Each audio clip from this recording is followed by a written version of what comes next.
Bonjour à tous, je m'appelle Anne-Sophie Leclerc et je suis conseillère pédagogique Récit au Centre de services scolaires des Hautes-Rivières.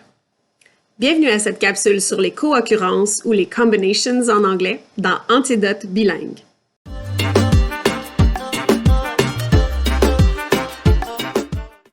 Séparer le mot co-occurrence en deux, ça nous aide à mieux comprendre le sens de ce mot-là qu'on n'utilise pas très fréquemment. Co, c'est un préfixe qui veut dire avec, et occurrence, ça veut dire une apparition. Donc, des mots qui apparaissent souvent avec d'autres mots. En anglais, ça s'appelle combinations. C'est peut-être un peu plus clair. Dans le fond, ce sont des combinaisons de mots qui sont couramment utilisés par les anglophones. Ça, c'est intéressant justement pour que le texte coule plus naturellement. Donc, je vais vous montrer comment l'utiliser à partir directement d'un texte dans Word. Disons que je veux préciser le mot « boss ». Je peux le surligner comme ça, le sélectionner et aller dans l'onglet Antidote dans Word pour ouvrir le dictionnaire des co-occurrences. Assurez-vous quand vous faites ça que vous êtes dans le bon onglet. Vous pouvez faire la même démarche dans le dictionnaire français. Donc, les combinations for bus, qui est le nom, là, pas le verbe, assurez-vous aussi que vous avez la bonne classe de mots, sont proposées, par exemple, avec un adjectif ou avec d'autres formes de locution. Vous en avez vraiment beaucoup, il y a 310 combinaisons possibles en anglais. Donc, si je veux y aller plus simplement, je vais y aller avec un adjectif, tiens.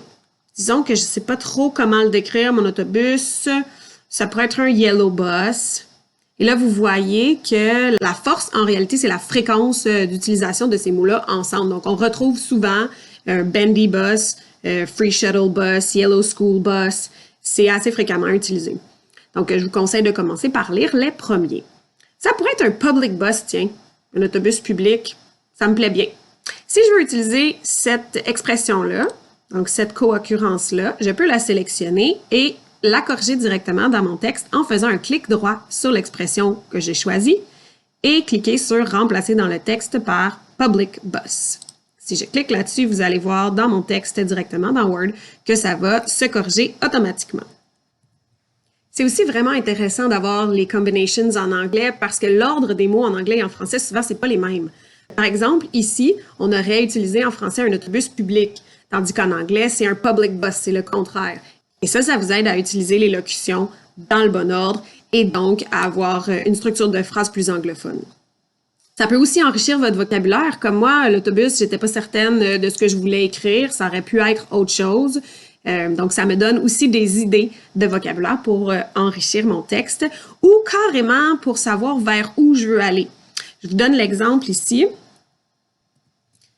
Donc, dans l'application Antidote, si je cherche, par exemple, une house, je peux vraiment avoir aucune idée préconçue de comment je voudrais décrire la maison et juste en regardant les co-occurrences du mot house, je peux me dire « Ah tiens, je vais faire une histoire sur une haunted house. » Ça va être vraiment plus intéressant comme ça que si c'est juste une old house.